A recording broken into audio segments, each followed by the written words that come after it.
I never expected to see divorce papers on our honeymoon. The official documents, bound in a sleek folder with a gold-embossed law firm logo, looked bizarrely out of place against the backdrop of our luxury Maldives resort. Yet there they were, handed to me by my husband of exactly 6 days as we sipped champagne on our private deck overlooking the crystal-clear Indian Ocean. Richard's words still echo in my mind. "It's nothing personal, Maya. Just a bet with my college buddies.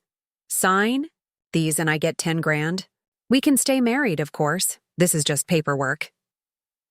1 year later, I watched his smug smile dissolve into shock as I walked onto the stage to accept my Entrepreneur of the Year award, using the business idea he'd mocked relentlessly and built with the divorce settlement he never expected to pay.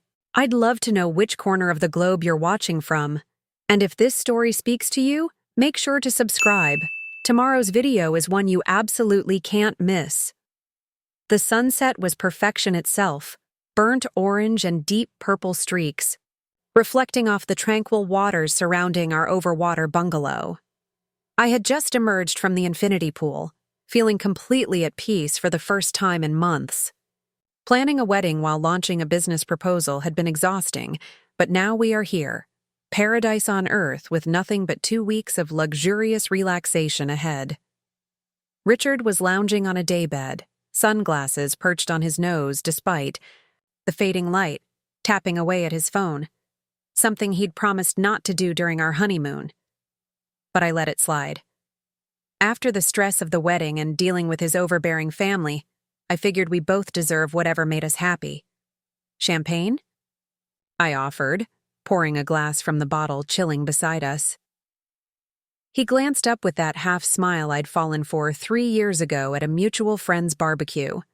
Confident, slightly mischievous, with a dash of charm that had initially masked the self-centeredness I later discovered. "Perfect timing," he said, setting his phone down and accepting the glass. "I've been meaning to talk to you about something." There was an odd formality to his tone that made me pause. Richard worked in investment banking and often adopted what I called his client voice when discussing serious matters, but using it with me on our honeymoon felt strange. "Sounds ominous," I joked, settling into the chair across from him. He reached for his leather messenger bag, again, an odd item to bring poolside, and withdrew a thick manila envelope.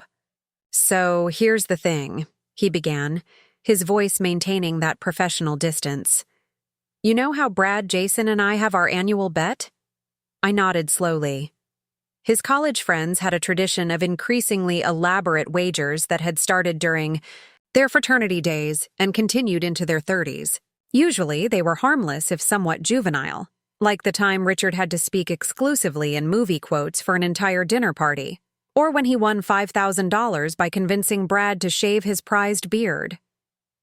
Well, this year's bet was a bit more ambitious, he continued, tapping the envelope against his palm. "Brad bet me $10,000 that I wouldn't have the guts to hand you divorce papers on our honeymoon." My champagne glass froze halfway to my lips. "Excuse me?" "It's not a real divorce," he quickly added, as if that clarified everything. "Just papers to sign. We'd file them but then immediately halt the process. Nobody actually gets divorced. I just need proof that I gave them to you and that you signed. Easy 10 grand. The casualness with which he presented this proposition made me wonder if I'd misheard him. We had just promised, "till death do us part," less than a week ago in front of 200 guests who had flown in from across the country. "You can't be serious." My voice sounded distant to my own ears. Richard slid the envelope across the small table separating us. "It's just paperwork, Maya. Think of it as helping me win against those idiots. We could use the cash to upgrade some of the honeymoon experiences. Maybe book that private submarine tour you were eyeing." I stared at the envelope, the gold embossing of Preston and Warwick attorneys at law, gleaming mockingly in the sunset light. Richard's family lawyer had prepared these documents in advance of our wedding. The realization sent a chill through me despite the tropical evening warmth. "When exactly did you plan this?" I asked, still not touching the envelope. Richard shrugged. Brad proposed it about a month ago. I thought it was stupid initially, but then the stake kept rising. $10,000, Maya, for signing a few papers that don't mean anything.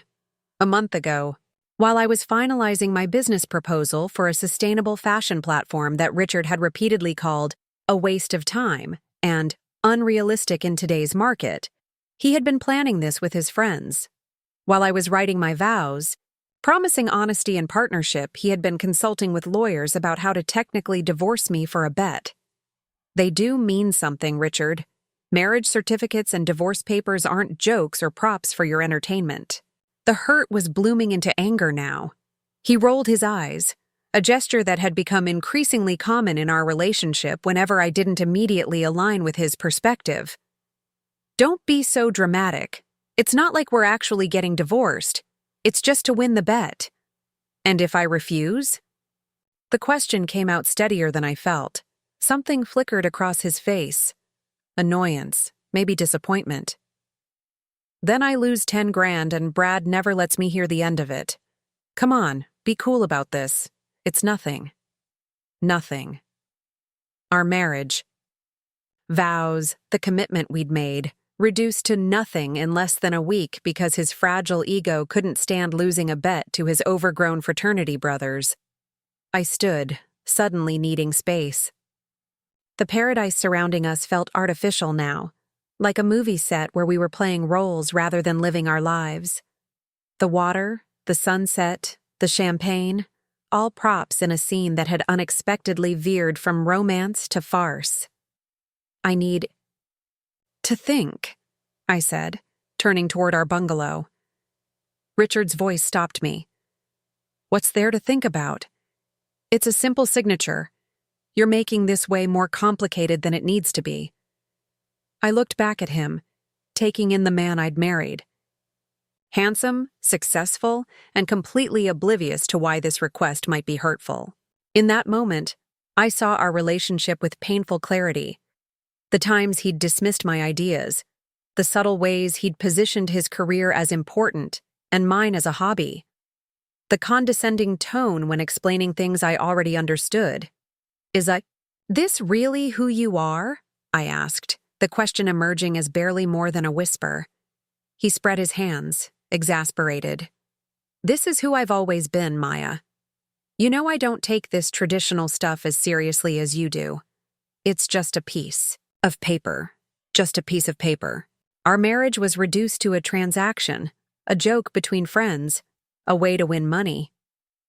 Inside our bungalow, I sank onto the edge of our bed, the cool air conditioning raising goosebumps on my still damp skin. Through the floor-to-ceiling windows, I could see Richard still sitting by the pool, now back on his phone, probably texting Brad and Jason about his progress with the bet. My phone buzzed with a notification, an email from Eliza Chen, the venture capitalist I'd pitched my sustainable fashion marketplace to before the wedding.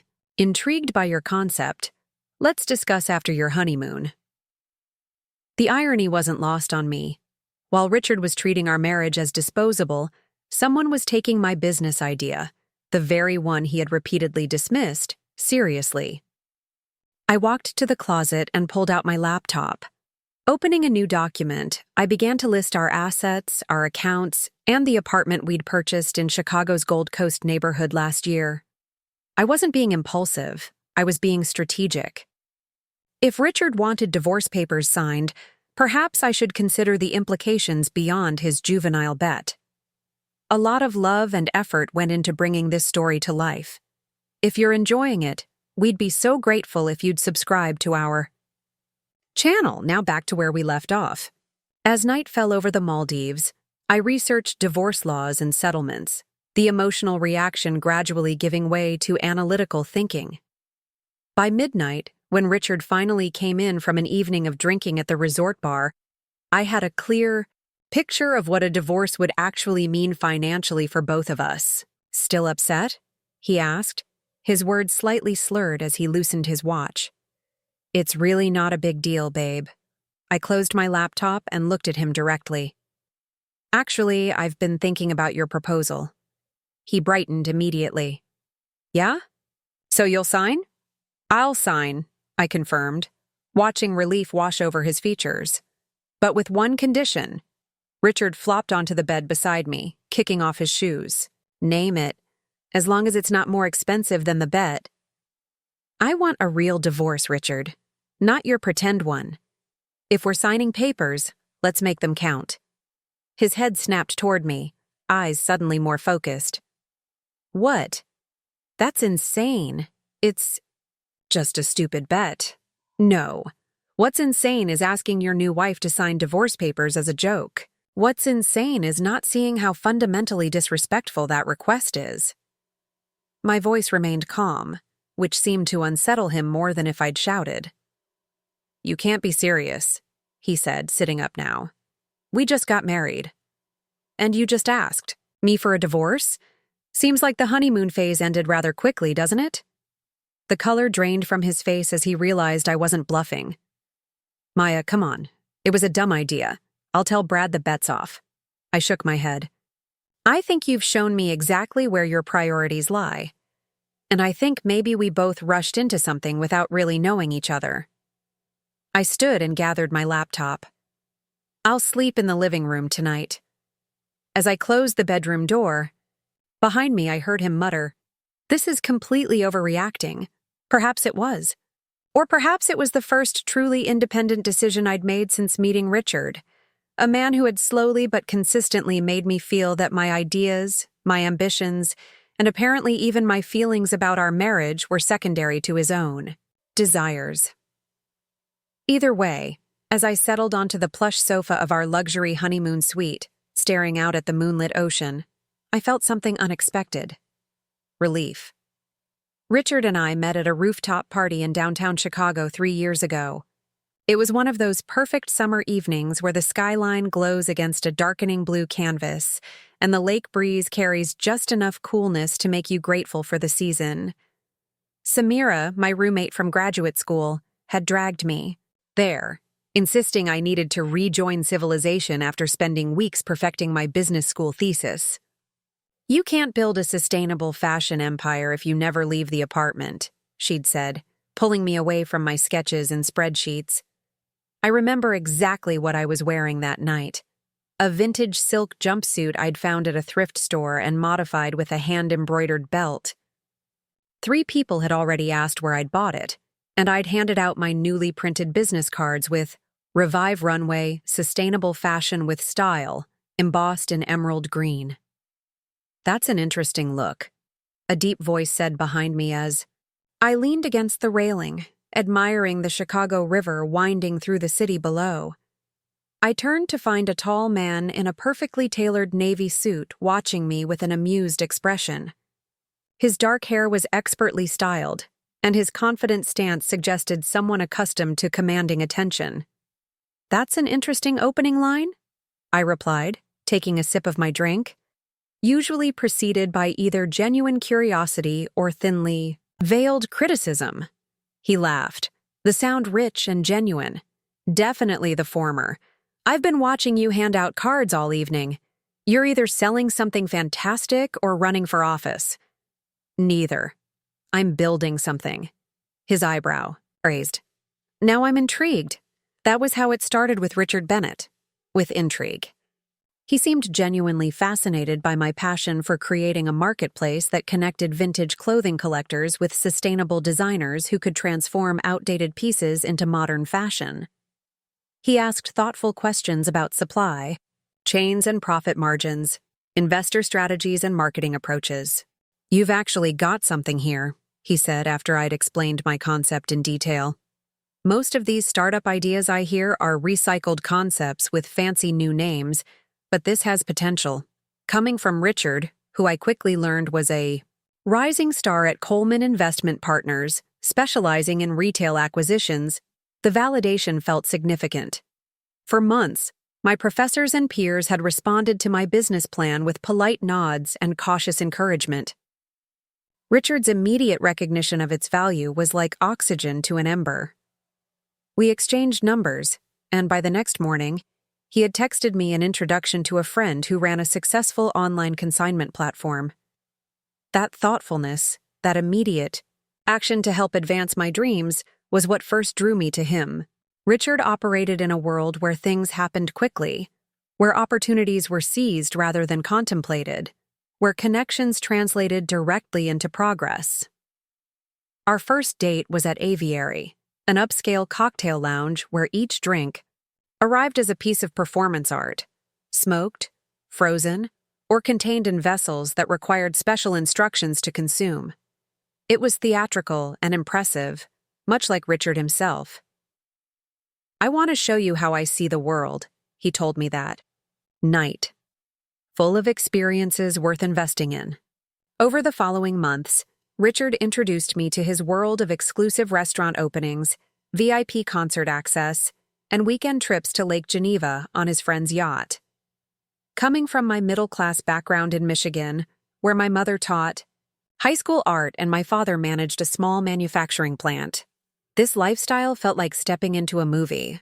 "You fit in here," Richard would say approvingly when we attended investment firm parties or charity galas. "You have an eye for quality that can't be taught." What I didn't immediately recognize was how these compliments subtly positioned my value in relation to his world rather than my own accomplishments. I was praised not for my business acumen or creative vision, but for my ability to integrate into his environment. Still, there were moments of genuine partnership that made me believe we were building something special. When I secured my first small business loan to launch a prototype of my online platform, Richard helped me negotiate better terms. When I sourced my first collection of vintage designer pieces to be reimagined by local Chicago artisans, he connected me with photographers who documented the transformation process for marketing materials. "We make a good team," he would say, his arm wrapped around my waist as we reviewed the photos. "Your creativity, my business sense." I didn't notice how this framing incrementally diminished my own business knowledge. The MBA I'd worked nights to earn while launching my concept, the internships at fashion houses I'd completed, the market research I'd conducted. In Richard's narrative, I was the dreamer. He was the pragmatist who made dreams viable. A year into our relationship, Richard was promoted to junior partner, the youngest in his firm's history. The celebration dinner he organized was extravagant, a private dining room at Alinea, Chicago's 3 Michelin star landmark. His colleagues toasted his sharp instincts and strategic mind. His boss praised his ability to identify undervalued assets and maximize their potential. To Richard, his mentor declared, raising a glass of rare Bordeaux, who never fails to recognize an opportunity when he sees it. Richard squeezed my hand under the table. Later that night, as we stood on the balcony of his Gold Coast apartment overlooking the glittering city, he said, "One day, I'll run that firm. We'll have everything we ever wanted." I noticed the "we," but felt an uncomfortable twinge at how the vision seemed primarily focused on his career trajectory. When my business faced its first major setback, a potential investor backing out at the last minute, Richard was surprisingly encouraging. "This happens all the time," he assured me. "The first round of funding is always the hardest. Maybe scale back your initial launch. Focus on the digital platform first. Build the following, then approach the redesign component later." His advice was sound from a traditional investment perspective. What it failed to account for was that the reimagining of vintage pieces was not an add-on feature of my business, but its core differentiator in the market. "The transformation is the whole point," I tried to explain. "It's what makes Revive Runway unique. Otherwise, I'm just another online thrift store." Richard's expression held that patient look he often used with clients who didn't understand market realities. Sometimes you have to compromise your vision to get started. Once you're established, you can add back the more experimental elements. I didn't follow his advice. Instead, I found smaller local artisans willing to partner on a profit-sharing basis for the redesign work. The launch was smaller than I'd initially planned, but maintained the integrity of my concept.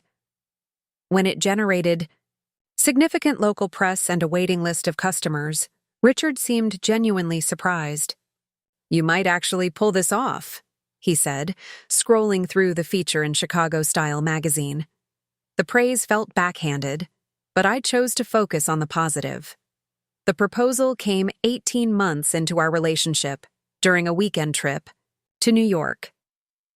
We were walking through Central Park on a crisp autumn day when Richard suddenly stopped near Bow Bridge. "I've been thinking," he said, taking both my hands. "We're good together, Maya. You balance me, make me think about things differently." Before I could respond, he was on one knee, opening a small blue box containing a substantial emerald cut. "Diamond, will you marry me?" he asked, his expression showing unusual vulnerability. The moment felt surreal. Beautiful, certainly, but also performative in a way I couldn't immediately articulate. Several passers-by had stopped to watch, phones raised to capture the moment. "Yes," I heard myself say, caught in the momentum of the scene, in the expectation of joy such moments were supposed to bring. Richard slid the ring onto my finger, stood, and kissed me as small applause erupted from our impromptu audience. Only later did I learn he had hired a photographer to capture the proposal from a discreet distance. "For our future children," he explained, though the photos were posted to his Instagram account that evening. Our engagement accelerated everything. Suddenly, we were buying an apartment together, in a building his firm had partially invested in, planning a wedding, largely orchestrated by his mother and her social connections, and discussing future plans, primarily centered around his projected career path. My business continued to grow, albeit more slowly than I'd hoped. A small but dedicated customer base embraced the concept of fashion renewal, and I established partnerships with 3 local designers known for upcycling. Richard referred to Revive Runway as Maya's project when introducing me to his colleagues, the diminutive phrasing failing to acknowledge that I was effectively running a small but growing company. Wedding planning revealed new facets of our relationship dynamic. Richard had strong opinions about venues, guest lists, and appearances, but little interest in the meaning behind our ceremonies or vows. "Just make sure whatever we photograph well for the announcement," he instructed when I asked about personalized elements for the ceremony. "My firm's partners will all be there. It's a good networking opportunity." 8 months after his proposal, we stood in the grand ballroom of the Chicago Cultural Center, surrounded by 300 guests, most of whom were Richard's business associates, clients, and family friends. My side was noticeably smaller, just 50 people who had actually been present throughout my life. The ceremony was objectively beautiful. The Tiffany dome overhead, cascades of white orchids, a string quartet playing classical compositions. Yet something felt hollow at its center, as if we were acting in a production of a wedding rather than experiencing our own. As we recited traditional vows that Richard had insisted upon, nothing too personal or emotional, it makes people uncomfortable. I found myself wondering if he was fully present or mentally calculating the social capital this elaborate event was generating. That night in our hotel suite, as Richard slept beside me, I found myself staring at the ceiling, mentally revisiting moments from our relationship, searching for the substance beneath the carefully curated surface we presented to the world. He had supported my business, yes, but always with subtle suggestions to make it more conventional, less innovative. He had introduced me to his world, certainly, but with the expectation that I would adapt to it rather than bringing my own perspective. He had proposed marriage, undoubtedly, but the wedding had somehow transformed from a celebration of our union into a strategic social event. Still, I reminded myself of his genuine moments of kindness, his sharp intelligence, his ability to execute plans with precision. Perhaps marriage would allow us to build something more authentic together, away from the performative aspects of dating and engagement. 6 days later, as I stared at divorce papers on our Maldives honeymoon, that hope evaporated like morning, mist over the ocean. Looking back, the warning signs had been there all along, subtle indications that Richard's priorities and values didn't align with mine. But love, Ambition and optimism had created a powerful filter through which I viewed our relationship, transforming potential red flags into quirky personality traits or minor differences in perspective. The first real glimpse came about 6 months into our relationship. I had been invited to participate in a sustainable fashion showcase at Chicago's annual Green Innovation Expo. It wasn't a glamorous event, held in a repurposed warehouse with concrete floors and exposed ductwork, but it represented significant recognition in the sustainability community. "You should definitely skip this one," Richard said when I showed him the invitation. We were having dinner at his apartment, the skyline glittering through floor-to-ceiling windows. That same weekend, Coleman is hosting a client retreat in Aspen. All the partners bring their significant others. It's essentially mandatory networking. I set down my fork, surprised by his assumption. This showcase is actually really important for Revive Runway. The organizers specifically requested my upcycled vintage collection. Richard took a sip of his wine, an expensive Barolo he'd been explaining in detail moments earlier. "Maya, these hipster sustainability events happen every month. The Aspen Retreat is one weekend a year, with people who could actually fund your business at a meaningful level. The showcase isn't just about funding," I tried to explain. "It's about establishing credibility in the sustainable fashion community, building the right relationships." He reached across the table to touch my hand, his expression softening into what I would later recognize as his negotiation face. "Think strategically. One well-connected investor from my world is worth 50 eco-enthusiasts with limited capital. Let me introduce you to people who matter. People who matter." The phrase lingered uncomfortably, revealing a worldview where value was determined solely by financial capacity rather than innovation, ethics, or shared vision. In the end, I declined the showcase invitation and accompanied Richard to Aspen. The weekend was objectively impressive. Luxury accommodations, gourmet meals, guided activities in breathtaking mountain settings. Richard introduced me to numerous successful professionals, all of whom expressed polite interest in my unique little business concept. One conversation particularly stood out. Richard had introduced me to Evelyn Mercer, wife of a senior partner. Describing Revive Runway as Maya's creative project, she's finding ways to repurpose old clothes. "How charming," Evelyn responded, her smile not quite reaching her eyes. "Like advanced thrifting. What a lovely hobby while Richard builds his career." I opened my mouth to clarify that my business was hardly a hobby. I had secured seed funding, established a growing customer base, and developed proprietary technology to connect designers with vintage suppliers, but Richard subtly squeezed my waist, a silent request to let the mischaracterization stand. Later that night, I confronted him. "Why did you present my business as a hobby? You know how hard I've worked on this." "Evelyn is old school," he explained, loosening his tie. "In her world, wives have charities and hobbies, not competitive businesses." I was navigating her expectations. "But that's not who I am," I insisted. "And Revive Runway isn't a charity project." Richard sighed, his expression suggesting I was missing some obvious point. "Maya, these relationships matter for our future.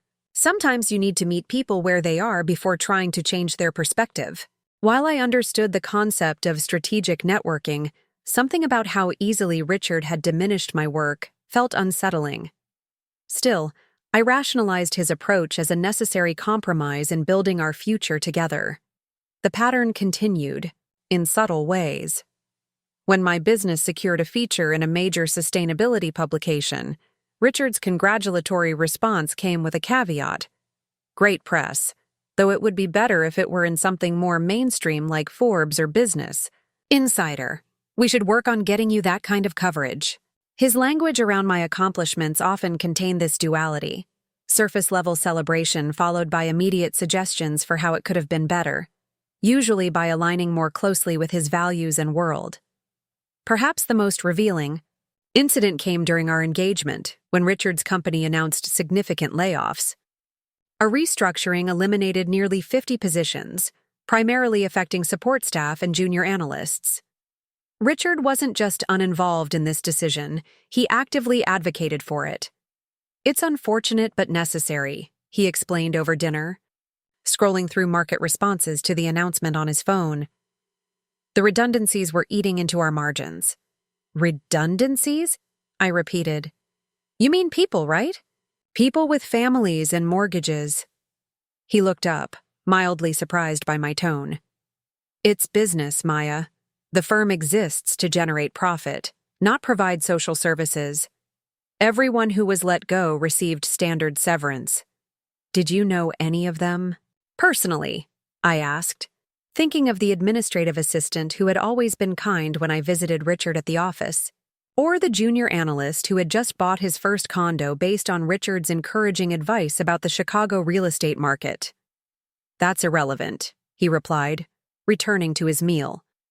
"Personal connections can't factor into strategic decisions.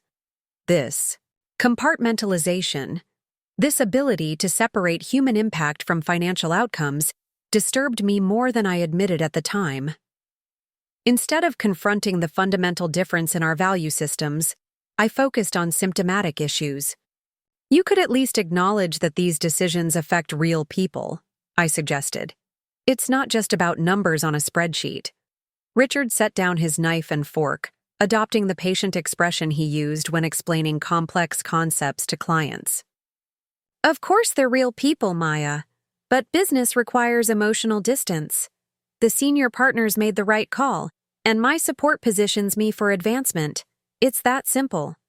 In that moment, I glimpsed how Richard evaluated all relationships, including, potentially, ours, through a lens of strategic utility. But I pushed the thought away, focusing instead on his ambition and drive, qualities I had initially found so attractive. As our wedding approached, these philosophical differences surfaced, more frequently. Richard's vision for our future was meticulously planned, but narrowly defined. His career advancement, property acquisitions, status signifiers, and eventually, children who would attend the right schools and make the right connections. My attempts to incorporate my business growth into these plans were met with superficial support but practical dismissal. When I mentioned possibly expanding Revive Runway to New York or Los Angeles after establishing the Chicago base, Richard frowned. "Let's be realistic," he said, reviewing wedding seating charts at our dining table. "Scaling a business like yours requires significant capital, which means giving up control to investors. And expansion would demand relocation or extensive travel, neither of which aligns with our 5-year plan." "Our 5-year plan?" I questioned, genuinely confused. "We've never actually discussed a formal timeline." Richard looked up, surprised. "Of course we have. My partnership track, the Riverside property development breaking ground next year, starting a family by year 3. We've talked about all of this." With sudden clarity, I realized we hadn't actually discussed these plans together. Richard had simply mentioned his intentions at various points, interpreting my lack of objection as agreement. My own professional aspirations had been silently relegated to hobby status, expected to conform around his career trajectory. But confronting this realization felt overwhelming with wedding preparations in full swing. Venue deposits had been paid, invitations sent, arrangements finalized. More significantly, admitting that we hadn't properly aligned our visions for the future meant acknowledging a fundamental communication failure in our relationship. So I rationalized. Perhaps I could build my business within the parameters Richard envisioned. Perhaps his practical approach would balance my creative instincts. Perhaps marriage would naturally lead to more collaborative planning. The wedding week arrived with a whirlwind of activities, rehearsal dinners, welcome events for out-of-town guests, final fittings, and countless details to manage. Through it all, Richard was charming and composed, the perfect groom navigating social obligations with ease. The night before our ceremony, during a quiet moment in our hotel suite, I made one last attempt to connect on a deeper level. "Are you nervous about tomorrow?" I asked, watching him methodically arrange his cufflinks, watch, and tie clip for the morning. "Why would I be nervous?" he replied without looking up. "Everything's arranged perfectly." "I meant about marriage itself, taking this step together." He paused, considering the question with the same analytical approach he applied to investment. Decisions. Marriage is a natural progression in a successful relationship. We're compatible, have similar socioeconomic backgrounds, and complement each other's strengths and weaknesses.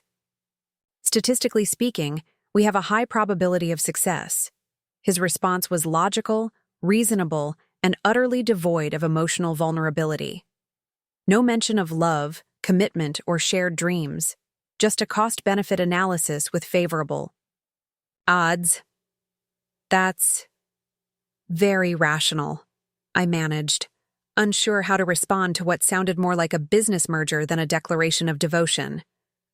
Richard finally looked up, noticing my expression. His features softened slightly. "Hey, I know I'm not always great with the emotional stuff, but I chose you, Maya. Out of everyone I've met, you're the one I want building a life with. That counts for something, right?" In that moment of rare sincerity, I glimpsed the man I'd fallen for. Someone capable of connection beneath the strategic exterior. I chose to focus on that glimpse, to believe it represented his true self rather than a momentary concession to conventional romantic expectations. The wedding day itself passed in a blur of orchestrated moments, carefully timed photographs, precisely executed ceremony elements, reception activities flowing according to a minute-by-minute schedule Richard had approved weeks earlier. It was beautiful, but tightly controlled, leaving little room for spontaneity or genuine surprise. When we departed for our honeymoon 2 days later, I felt a mix of exhaustion and relief. Finally, away from social expectations and public performance, perhaps we would connect more authentically. The Maldives resort was genuinely paradise. White sand beaches, crystal clear waters, absolute privacy. Our overwater bungalow featured a glass floor section where tropical fish swam beneath our feet, a private infinity pool, and a dedicated butler available at the touch of a button. For the first 5 days, Richard seemed to relax incrementally. He limited his email checks to morning and evening, participated in snorkeling expeditions and cooking classes, and even suggested a spontaneous midnight swim under the stars. I began to hope that this environment, removed from professional pressures and social obligations, might reveal a more present, connected version of my new husband.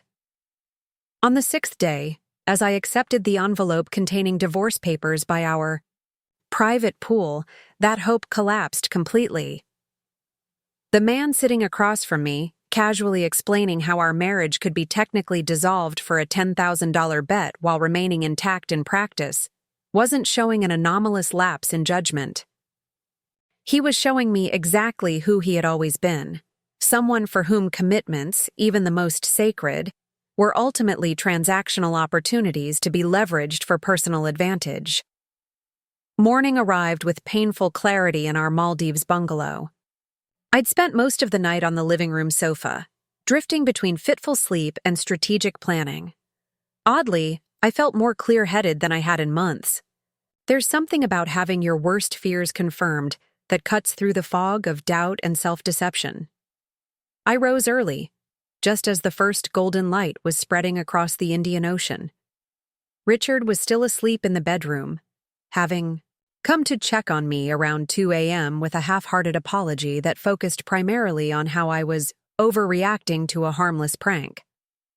Standing on our private deck, watching manta rays glide through the crystal waters below, I made my decision.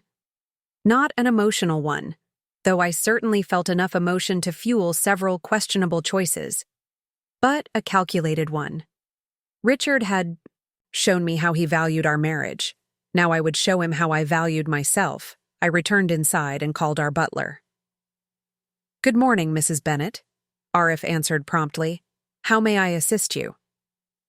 I need to arrange a few things, I said quietly, conscious of Richard still sleeping. First, is there a business center where I can print documents and make some private calls? Of course. The executive center is available 24 hours with your room key. Shall I reserve a private office for you? Please, for the entire day if possible. Consider. It done? Anything else? I hesitated, then continued. Yes. I'd like to speak with the resort manager about potentially extending my stay while making separate arrangements for my husband. There was only the briefest pause before Arif responded with professional discretion. I'll have manager Saeed contact you directly. He handles all sensitive guest matters personally. By the time Richard woke and wandered onto the deck around 9, I was showered, dressed, and finishing a light breakfast delivered by room service. You're up early, he noted, eyeing me cautiously as he poured coffee from the silver carafe. He looked less confident than usual, his hair disheveled and eyes slightly puffy from the previous night's whiskey. I have some work to do today, I replied evenly. Don't wait for me for lunch. He set down his cup with a sigh. Maya, come on. Are we really doing this? It was a stupid idea, I admit it. Can we please move past it and enjoy our honeymoon? I looked at him directly, struck by how little I felt beyond a strange, detached curiosity. Was this the man I'd convinced myself I loved? This person who could casually request divorce papers on our honeymoon and expect me to simply move past it, without meaningful discussion or genuine remorse? I'm not sure what we're doing, Richard, but I know what I'm doing. Taking some time. To think clearly. His expression hardened slightly. This is ridiculous. You're punishing me over a joke. Is that what you told the lawyer who prepared those papers? I asked. That it was a joke? He shifted uncomfortably. Preston owed me a favor. He knew it wasn't serious. So you discussed our potential divorce with your family lawyer before our wedding. Interesting timing. Richard ran a hand through his hair, frustration evident. You're twisting this into something it's not. What exactly is it then? Help me understand the hilarious punchline of asking your new wife to sign divorce papers. He started to respond, then shook his head. You know what? Take your space.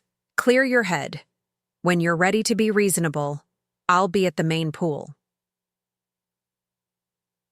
To that, he grabbed his phone and sunglasses and left the bungalow. No real attempt to understand my perspective, no genuine apology, just irritation that I wasn't conforming to his expected response.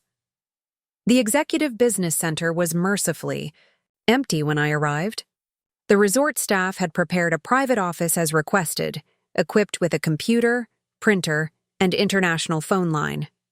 For the next several hours, I worked methodically through my action plan. First, I called Eliza Chen, the venture capitalist, who had expressed interest in my business. Maya, I wasn't expecting to hear from you during your honeymoon, she answered, surprise evident in her voice. Plans change, I replied simply. I saw your email and wanted to discuss my concept further while it's fresh in your mind. Our conversation lasted nearly an hour. Eliza asked penetrating questions about my business model, technology platform, and scaling strategy. Unlike Richard, who always suggested ways to make my vision more conventional, Eliza seemed intrigued precisely by the innovative aspects of Revive Runway. The circular economy angle is compelling, she noted, and your designer collaboration model solves the quality control issues that plague most upcycling ventures. What's your funding timeline? I was planning to wait until after my honeymoon, I admitted, but I'm interested in accelerating the process. Something tells me there's a story here, Eliza commented perceptively, but I'll respect your privacy. Let's schedule a formal pitch meeting for next week. I'll bring in my partners. After ending the call, I moved to my next task, understanding my legal position. I contacted my personal attorney in Chicago, a woman I'd consulted during the purchase of our apartment. Maya, Congratulations on your wedding. How's the Maldives? Jennifer Green's voice was warm and familiar. The Maldives is beautiful, I answered truthfully. Marriage is complicated. I need some confidential advice, Jennifer. The light tone disappeared from her voice immediately. Tell me what's happening. I explained the situation succinctly, the bet, the divorce papers, my evolving perspective on Richard's character and our compatibility. Jennifer listened without interruption, then gave me a comprehensive overview of my options. Since you've been married less than a week, an annulment might be possible, she explained. Otherwise, given the brevity of the marriage, a divorce would likely involve primarily returning to your premarital financial positions. And if there's a prenuptial agreement? I asked. That depends entirely on its terms. Do you have a copy? Not with me. Richard's family insisted on it, but he described it as standard protection and handled the details with Preston. Jennifer's silence spoke volumes before she finally responded. Maya, this concerns me. You should never sign legal documents without independent review, especially when they directly impact your financial future.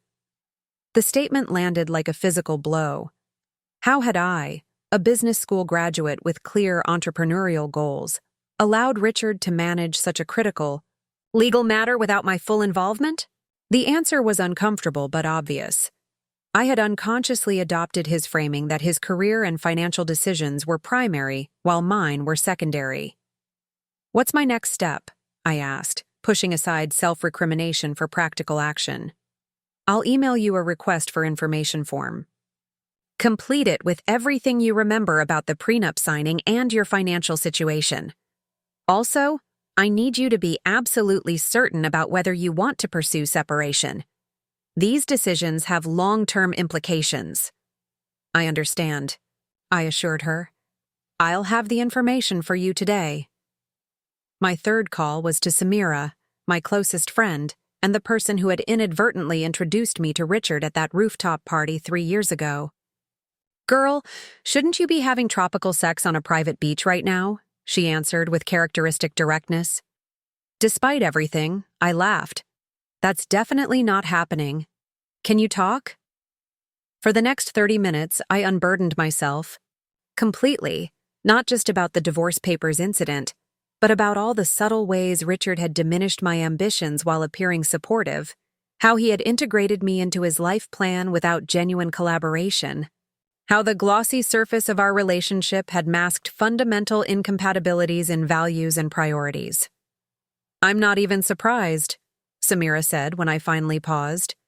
I never said anything because you seemed happy, but Richard always gave me major controlling vibes beneath all that charm.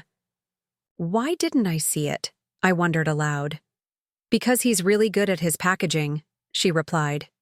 And because you were focused on building your business while planning a wedding. That doesn't leave much mental bandwidth for relationship analysis. What would you do? I asked, genuinely curious. I'd leave his ass in paradise and fly home to build my empire, she answered without hesitation. But I'm not you, Maya. What do you want? The question hung in the air, deceptively simple, yet profoundly complex. What did I want? Not just regarding Richard, but for my life, my business, my future. I want respect, I said finally. Not just from Richard, but from myself. I want to build something meaningful without compromising my values. I want a partnership where my ambitions aren't secondary or decorative. Then you know what to do, Samira said gently. And I've got your back, whatever you decide. After ending the call, I tackled the paperwork Jennifer had sent, completing detailed accounts of our financial entanglements and what I remembered about the prenuptial agreement. The process was revealing. I had actually contributed more to our apartment down payment than Richard, using savings from my modest trust fund from my grandparents. However, the property was primarily in his name because it made the approval process easier with his banking connections. Examining these arrangements objectively, I recognized a pattern of financial decisions that subtly reinforced Richard's control while appearing collaborative. Small compromises had accumulated into a significant power imbalance that I had rationalized as pragmatic partnership. By late afternoon, I had completed my legal preparation, scheduled a formal pitch meeting with Eliza's venture capital firm, and outlined a detailed business plan that incorporated potential investment. The focused activity had kept emotion at bay, but as I gathered my documents, exhaustion suddenly hit me. This wasn't how a honeymoon was supposed to unfold. I returned to our bungalow to find Richard on the deck, nursing a cocktail while watching the sunset. He looked up as I entered, his expression a carefully composed mask of concerned reconciliation. "I've been thinking," he began, setting down his drink. "We both overreacted. The bet was tasteless, I admit that. But we shouldn't let one bad joke ruin our honeymoon, or give us a negative start to our marriage." His framing was revealing, positioning us both as equally responsible for the current situation, characterizing a fundamental breach of trust as merely tasteless, suggesting that my response was an overreaction rather than a legitimate reassessment. "I've been thinking too," I replied, taking the seat across from him, "about what I want and what I'm willing to accept." Richard nodded encouragingly, clearly relieved that I was engaging rather than withdrawing. "Good. That's healthy. So can we move forward?" "Not in the way you're suggesting," his smile faltered. "What does that mean?" I took a deep breath, organizing my thoughts carefully. "It means I'm not willing to simply forget what happened and pretend everything's fine. What you did wasn't just a bad joke, Richard. It revealed how you view our marriage, as something that can be leveraged for personal gain, as a commitment that's negotiable when convenient. That's not fair," he protested. "It was one stupid bet." "It was a bet that required prenuptial divorce preparation, Richard, before we were even married. Do you not see how fundamentally disrespectful that is?" He shifted uncomfortably. "You're making this much bigger than it is." "No," I said quietly. "I'm finally seeing exactly what it is. And I'm seeing other patterns too. How my business is your wife's project. How my career aspirations are secondary. To your 5-year plan, how decisions that should be collaborative are presented as already determined." Richard's expression hardened. "So you're what? Ending our marriage after less than a week because of one mistake? I'm recognizing that what I thought was a partnership is actually your solo project with me, cast in a supporting role. And yes, I'm considering whether that's a foundation I want to build a life upon." He stared at me for a long moment, then stood abruptly. "You're being irrational. When you're ready to discuss this reasonably, let me know." As he turned to leave, I called after him. "I spoke with Jennifer Green today." Richard froze, then slowly turned back. "Your real estate attorney? Why?" "To understand my options regarding our marriage. She had some interesting questions about the prenuptial agreement I signed. The one you assured me was standard protection that I didn't need to review carefully." Something flickered in his eyes. Concern? Calculation? It was gone too quickly to identify. "The prenup protects both of us," he said carefully. "It's straightforward asset division in case of divorce." "Is it?" I asked. Jennifer seemed particularly interested in the business interest clauses. Apparently, standard prenups don't typically include provisions where one spouse's future business ventures partially belong to the other spouse regardless of contribution. Richard's jaw tightened visibly. "Preston added standard language to protect mutual interests. You signed it voluntarily." "After you presented it the night before our rehearsal dinner, when questioning it would have meant postponing the wedding," I reminded him. Strategic timing in retrospect. We stared at each other across the deck, the beautiful sunset forgotten. In that moment, I saw Richard with complete clarity, not as the charming, ambitious man I'd fallen for, but as someone who approached relationships as strategic acquisitions, who viewed commitments as flexible contracts, who incorporated people into his life plan as assets rather than partners. "I think we need some time apart," I said finally. "I've arranged to move to another villa for the remainder of the stay." "You're seriously doing this?" Richard asked, disbelief evident in his voice. "Throwing away our marriage over a misunderstanding?" "No," I replied, standing to gather my things. "I'm protecting myself from what I now understand clearly. Whether that means ending our marriage or renegotiating its terms remains to be seen." As I packed my essentials, Richard alternated between anger, rationalization, and attempts at reconciliation, each approach calculating rather than genuine, focused on restoring his plan rather than addressing my concerns.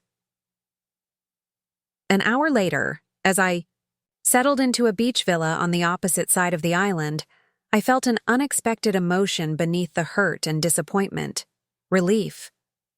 For the first time since receiving those divorce papers, I felt fully aligned with myself, no longer contorting my perceptions to fit Richard's narrative. I had arrived in the Maldives as Richard Bennett's new wife, a supporting character in his life story. I would leave as Maya Harlow, protagonist of my own. The beach villa felt like a sanctuary compared to the overwater bungalow I'd shared with Richard.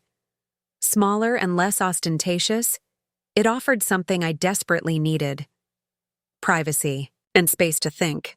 The gentle sound of waves lapping against shore replaced the constant reminder of Richard's presence, and for the first time since our wedding day, I felt like I could breathe freely. That evening, I sat on my private patio watching stars emerge over the ocean, notebook open on my lap. Systematically, I began to map out my situation, not just emotionally, but practically. If my business school training had taught me anything, it was that even the most difficult challenges become manageable when broken down into actionable components. What would Richard do? I asked myself, not because I wanted to emulate him, but because understanding his playbook would help me prepare.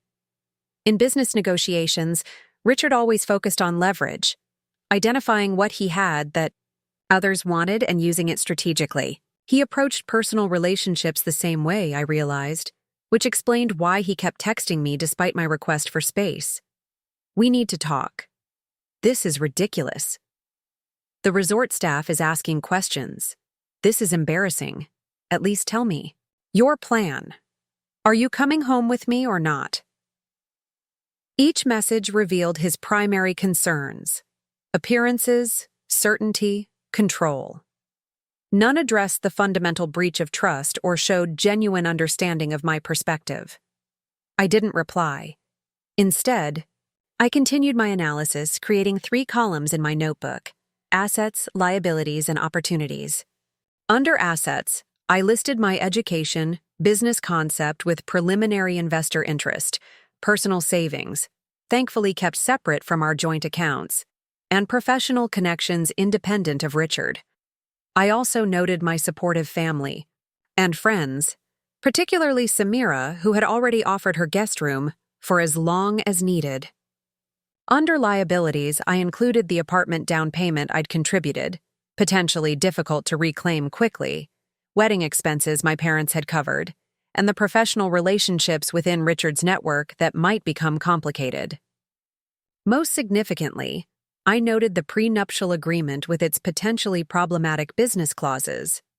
Under opportunities, I wrote, Eliza Chen's investment interest, reboot business before legal entanglements grow, and, after some consideration, freedom to build authentic life. The exercise was clarifying. Despite the emotional turmoil, my position wasn't as vulnerable as it initially seemed.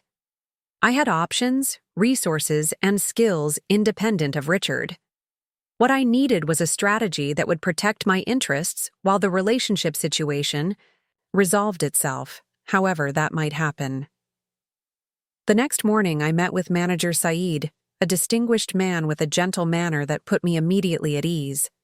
"Mrs. Bennett, or would you prefer Ms. Harlow?" he asked perceptively, noting the distinction on my passport. Ms. Harlow, please, I confirmed, appreciating his sensitivity. How can we assist you during this difficult time? I explained my situation. In broad strokes, newlyweds experiencing serious doubts, needing space and privacy while determining next steps. Saeed listened attentively, without judgment. Many guests face personal crossroads during their stays, he said. Paradise has a way of clarifying one's priorities. Please be assured of our complete discretion. We arranged for my extended stay in the beach villa, with a private entrance that wouldn't require passing through the main resort areas Richard frequented. Saeed also provided access to a resort vehicle should I wish to explore other parts of the island independently. And regarding financial matters, he added delicately, we can arrange separate billing if that would be helpful. Yes, please, I agreed, relieved to address the practical aspects directly. I'd like my additional days and personal expenses billed to my private card. With accommodation secured, I turned to my next priority, protecting my business future. I spent the morning in the business center reviewing the prenuptial agreement Jennifer had obtained from her contact at Preston's firm. The contract was indeed concerning. Buried in legal terminology was a clause stating that any business I developed during the marriage would be considered jointly created intellectual property, with Richard entitled to 30% ownership, regardless of his actual contribution. This is unusually aggressive, Jennifer noted during our call, particularly since Richard's prenup protects his own business interests as separate property.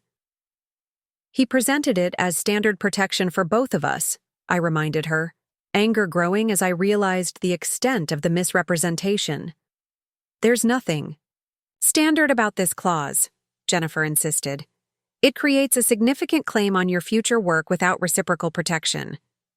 What are my options? Since you've been married less than a week and haven't actively developed the business during the marriage, we have grounds to challenge this clause specifically. The timing of the prenup presentation, right before the wedding, also raises questions of duress. I took detailed notes as Jennifer outlined a strategy focusing on protecting my business interests while deciding whether to pursue annulment or divorce. Time was essential. The longer the marriage continued, the more complicated extricating my business would become. After concluding the call, I moved to my next priority, accelerating Revive Runway's development. I spent 3 hours refining my business plan, incorporating feedback from previous investor discussions, and preparing materials for my meeting with Eliza's firm. The work was energizing, reminding me of my passion and purpose beyond the relationship drama. Around 2 p.m, I received a message from Richard asking to meet for dinner, to discuss our situation maturely.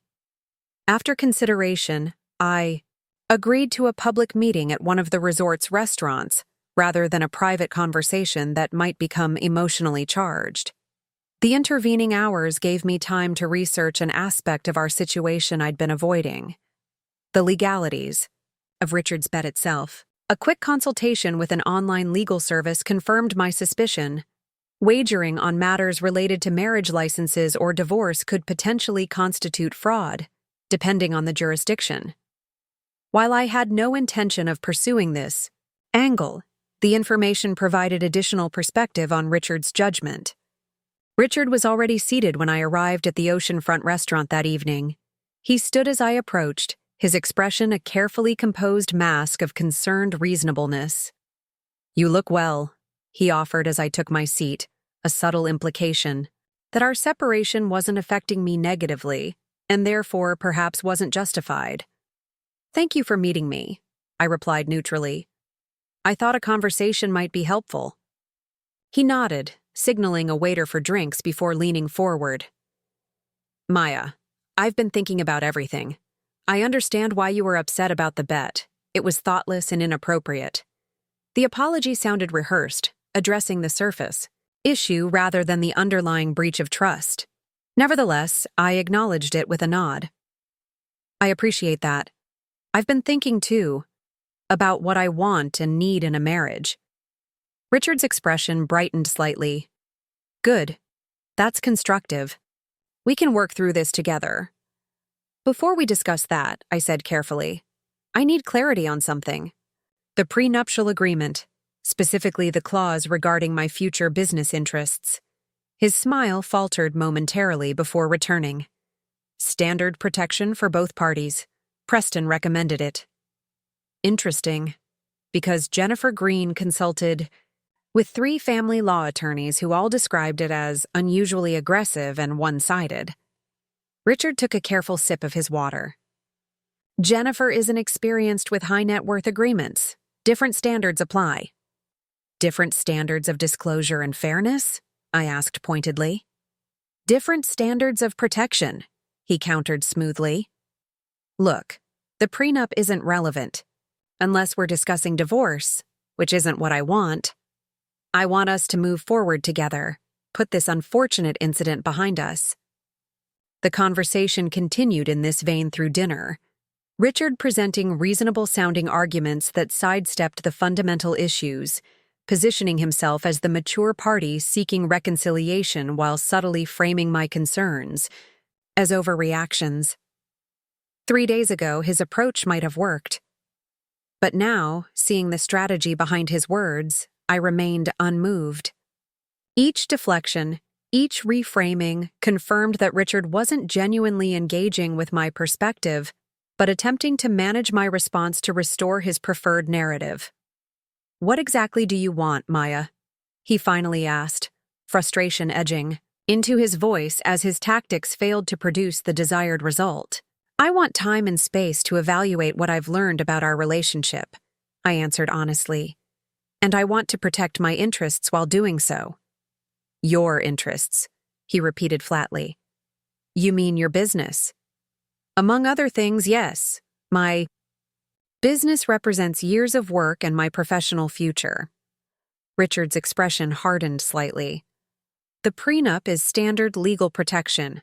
If you're actively trying to circumvent it during our honeymoon, that raises serious questions about your commitment to this marriage. The attempt to flip the script was so transparent it was almost amusing. In Richard's version, my desire to protect myself from his one-sided agreement became evidence of my untrustworthiness. Our commitment to this marriage is precisely what we're evaluating, I reminded him. Given that you arranged divorce papers before we'd been married a week. For the first time, Richard appeared genuinely flustered rather than strategic. That was different. It wasn't real. Neither is your apology, I observed quietly. You're sorry I reacted negatively. Not sorry for what the situation revealed about how you view our marriage. The remainder of dinner passed in a strained conversation about logistical matters, when we would return to Chicago, how to address questions from family and friends, and whether to cancel the remainder of our honeymoon activities. Throughout, Richard maintained his position that I was overreacting to an unfortunate joke while ignoring the broader pattern it revealed.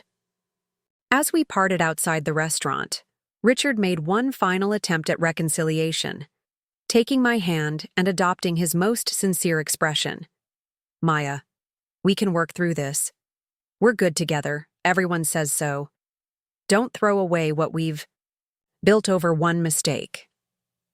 Looking into his eyes, I searched for the man I thought I'd married, someone who valued me as a partner rather than an acquisition, who respected my ambitions rather than subordinating them to his plans. Instead, I saw only calculated charm, a performance designed to restore control rather than rebuild trust. I need more time, I said simply, withdrawing my hand. I'll let you know my plans about returning to Chicago. Back in my beach villa, I continued developing what I had begun to think of as protocol independence, a strategic approach to protecting myself, regardless of what happened with the marriage. The plan had several components. Accelerate business development before any divorce filing could trigger prenup provisions.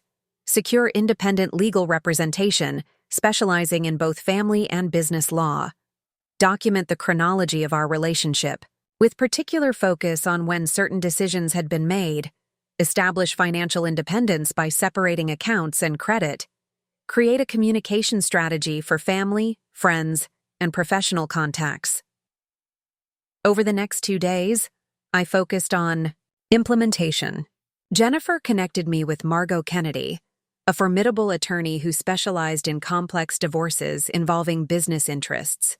Margot immediately identified several vulnerabilities in Richard's prenup approach. Timing is critical, she advised during our video consultation. The business clause likely won't withstand challenge if you initiate proceedings quickly, especially given the circumstances of your separation. Meanwhile, my meeting with Eliza's venture capital firm had been scheduled for the day after my return to Chicago. With her guidance, I refined my financial projections and go-to-market strategy, positioning Revive Runway for immediate scaling upon funding. "I'm sensing some urgency in your timeline," Eliza noted perceptively during our prep call. "Let's just say I've gained clarity about my priorities," I replied. "I'm ready to focus exclusively on building this business."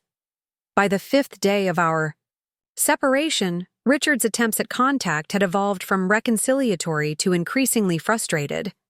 His messages revealed mounting concern about appearances, people are asking questions, and strategic considerations. We need to align on our story before returning home. I maintained minimal, practical communication while continuing my preparations. Each step I took toward independence strengthened my resolve and clarified my perspective on our relationship. The pivotal moment came unexpectedly during a sunrise yoga session on the beach. As I moved through the poses, watching golden light spread across the horizon, a realization washed over me with perfect clarity. I didn't want to salvage this marriage. The relief that accompanied this thought was profound and unmistakable. Richard had shown me his true character, someone who approached commitments transactionally, who valued appearance over substance, who embedded control mechanisms in relationships while maintaining a veneer of partnership. No amount of couples therapy or negotiated boundaries would change that fundamental orientation. With this clarity came decisive action. I scheduled a flight back to Chicago for the following day, 3 days ahead of our original return. I confirmed my legal strategy with Margot, who began preparing annulment papers citing Richard's bet as evidence of fraudulent intent. I finalized my pitch deck for Eliza's firm and arranged temporary accommodation with Samira. That evening, I sent Richard a simple message. "I'm returning to Chicago tomorrow on the 2 p.m. flight. I've made arrangements for temporary housing while I consider next steps. I'd appreciate space to think clearly without pressure." His response was immediate. "This is absurd. We need to return together and present a united front." Even now, his primary concern was appearances rather than understanding my perspective or addressing the fundamental issues in our relationship. "I've made my decision," I replied. "I'll have Margot Kennedy contact Preston regarding legal matters." The mention of a divorce attorney prompted a flurry of increasingly agitated messages, which I chose not to answer. Instead, I focused on finalizing my preparations for departure and the significant transitions ahead. As I packed my belongings the next morning, I found the business cards I'd brought to our honeymoon. Maya Bennett, founder and CEO, Revive Runway, Newly. Printed with my married name in anticipation of returning to Chicago as Richard's wife. I set them aside, mentally designing their replacement. Maya Harlow, founder and CEO, Revive Runway.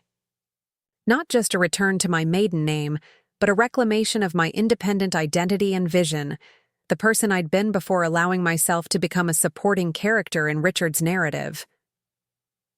Protocol Independence was fully activated. The game Richard thought he was playing, one where he controlled the board and defined the rules, was about to fundamentally change.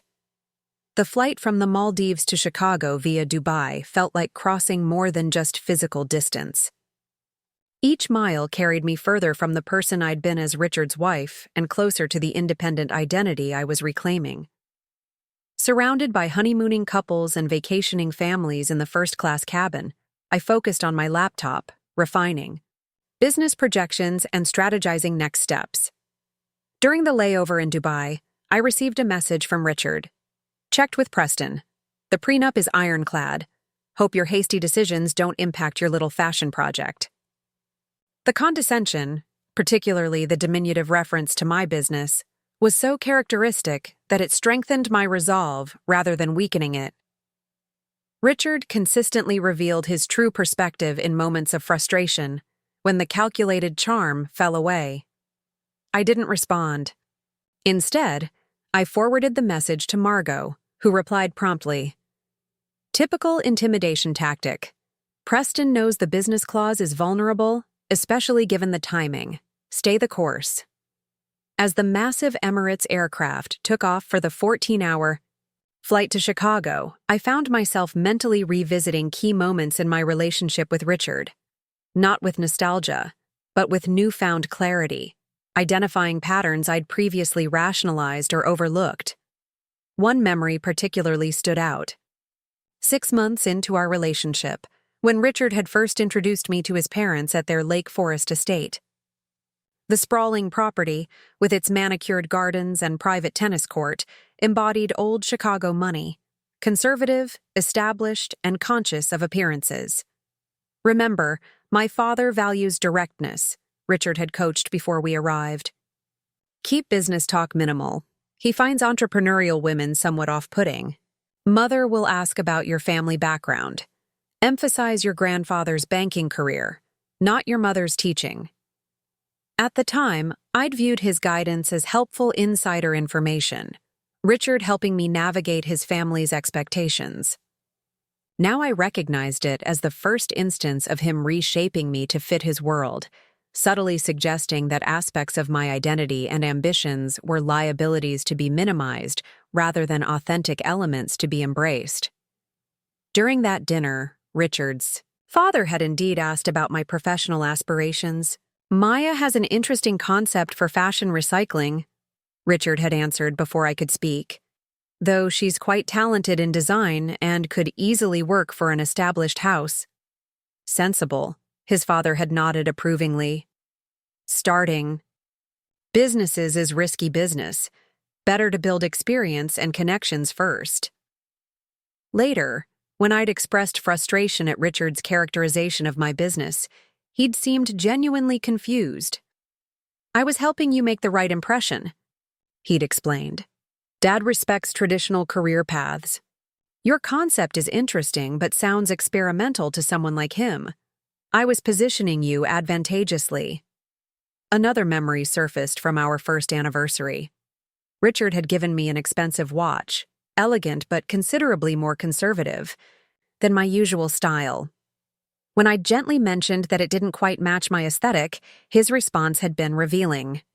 It's a Patek Philippe, Maya. It's not about matching your current style. It's about elevating it. When you're on my arm at firm events, details like this matter. On his arm. The phrasing had bothered me even then, though I'd dismissed it as just an expression.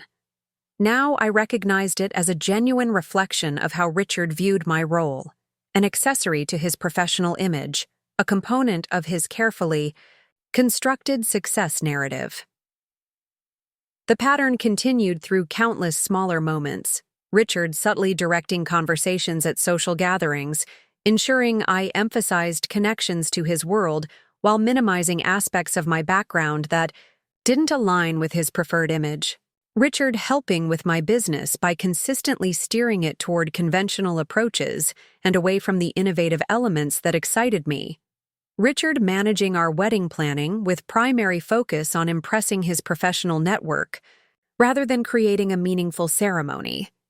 Each memory added to a mosaic, revealing a fundamental truth.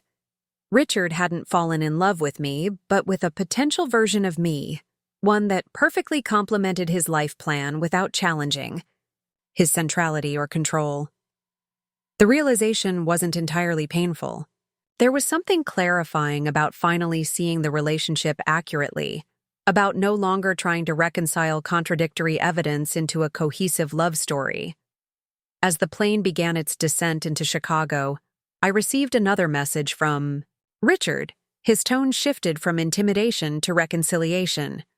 Landing in Chicago tomorrow morning. Let's talk before making any irreversible decisions. We can work through this. The cycle was predictable.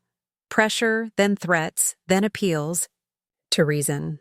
Richard attempted different strategies to regain control of the narrative without addressing the fundamental issue.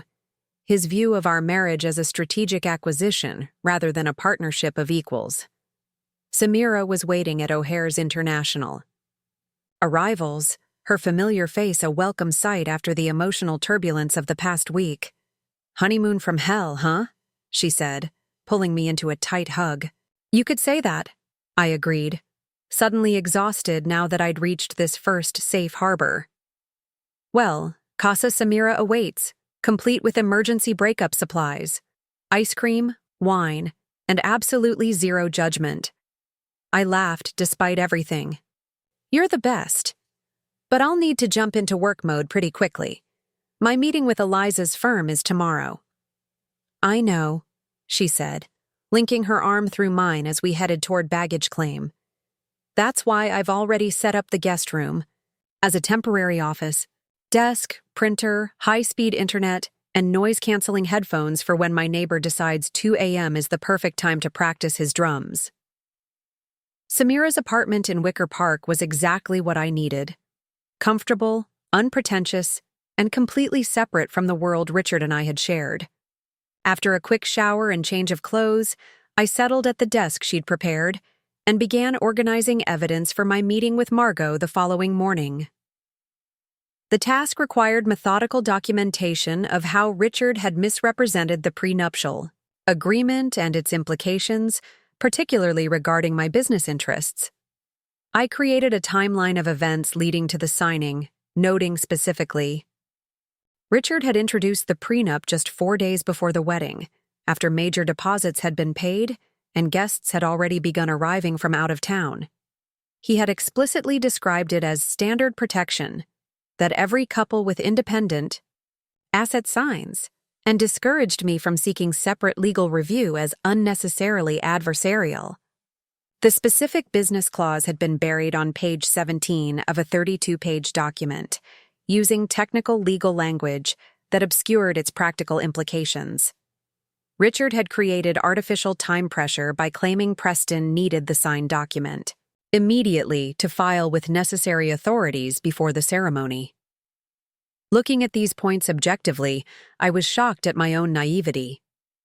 How had I, a business school graduate who prided myself on due diligence, signed such a significant document without proper review? The answer was uncomfortable but important to acknowledge. I had trusted Richard implicitly, believing he would protect our mutual interests rather than prioritizing his own advantage. That trust had been misplaced. Reality confirmed by the divorce papers and $10,000 bet that had shattered the illusion of our partnership. Beyond the prenup issue, I compiled evidence of Richard's pattern of controlling behavior regarding my business specifically. Email threads, where Richard had redirected potential networking connections away from my innovative sustainability approach and toward conventional retail contacts who actually understand business, not just trends. Text conversations where he'd discouraged me from applying for a sustainable fashion incubator program because it wouldn't align with our long-term plans without specifying whose plans actually were. Calendar invitations showing Richard had scheduled conflicts during key meetings with potential Revive Runway collaborators, then insisted I prioritize events with his colleagues instead. Notes from our wedding planning revealing how Richard had systematically scheduled activities to maximize his professional networking while minimizing focus on personal or familial significance. None of these items individually proved malicious intent, but collectively, they revealed a consistent pattern. Richard systematically prioritizing his interests and control while maintaining the appearance of supportive partnership. By midnight, exhausted but focused, I had compiled a comprehensive document detailing the evolution of our relationship with particular emphasis on the prenuptial agreement and business control issues. The evidence would support Margot's legal strategy while helping me maintain a clear perspective if Richard attempted to rewrite our history during upcoming conversations. Early the next morning, I met Margot Kennedy at her downtown office. Unlike the imposing glass tower housing Preston's firm, Margot operated from a converted loft in the West Loop, a space that balanced professionalism with creative energy, walls lined with modern art rather than the expected legal certificates and staged photographs with politicians. So that's the situation, I concluded after presenting my documentation. I need to protect my business interests while determining whether this marriage can or should be saved. Margot reviewed the materials thoughtfully, making occasional notes. With her silver-streaked bob and minimalist black attire, she projected a confident intelligence that immediately put me at ease. The good news, she said finally, is that the prenuptial business clause has significant vulnerabilities. The timing, lack of independent representation, and buried language all create grounds for challenge. And the bad news? I asked. Richard. We'll fight. Men like him, wealth managers, investment bankers, they're trained to protect assets aggressively, especially assets they feel entitled to. My business isn't his asset, I said firmly. Precisely. And we'll ensure it stays that way. Margot tapped her pen against my timeline. The divorce papers incident is particularly interesting from a legal perspective. It demonstrates a fundamental misunderstanding of marital commitment that potentially supports an annulment rather than divorce. What's the practical difference? Annulment legally declares the marriage invalid from the beginning, as if it never existed. It would negate the prenup entirely, since you can't have a premarital agreement for a marriage that legally never occurred. The possibility was compelling. A clean break that would free my business from Richard's potential claims while allowing me to move forward without the stigma of a divorce less than 2 weeks after the wedding. Would the bet be sufficient grounds? I asked. Combined with the prenup misrepresentation and the immediate separation, yes. It shows fraudulent intent, or at minimum, a fundamental misunderstanding of the marriage contract. We spent the next hour outlining a legal strategy centered on annulment rather than divorce, with particular focus on protecting Revive Runway from any potential claims. The approach wasn't about financial gain. I had no interest in Richard's personal assets or family money, but about securing my independent future. One more thing, Margot said as our meeting concluded. Based on the pattern you've described, Richard will likely alternate between intimidation and reconciliation attempts. Be prepared for both, particularly before he retains separate counsel. He already has Preston, I noted. Preston is his family's attorney, primarily focused on asset protection. For marital disputes, especially contentious ones, Richard will likely engage a specialized divorce attorney, probably someone with a reputation for aggressive tactics.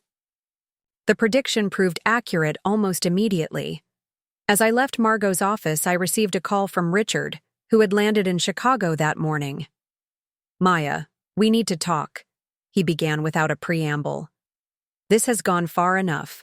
Come home and we can work through this misunderstanding together. I'm not ready for that conversation yet, I replied, maintaining the boundary I'd established. Margot Kennedy will contact Preston regarding next steps. His tone shifted instantly. You've already retained a divorce attorney? That's a bit dramatic.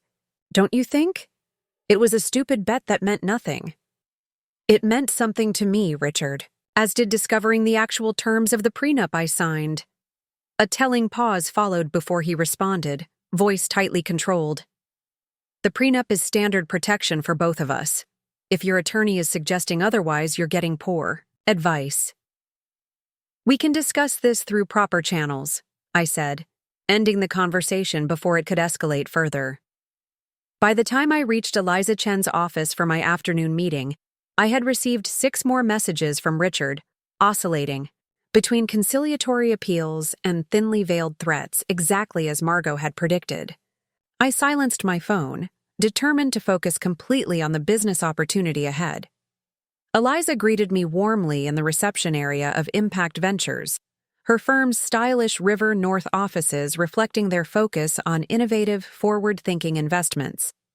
Welcome back from your honeymoon, she said with a knowing look that suggested she'd picked up on the unusual circumstances. Ready to show us how Revive Runway will transform sustainable fashion? More ready than I've ever been, I replied, with complete conviction.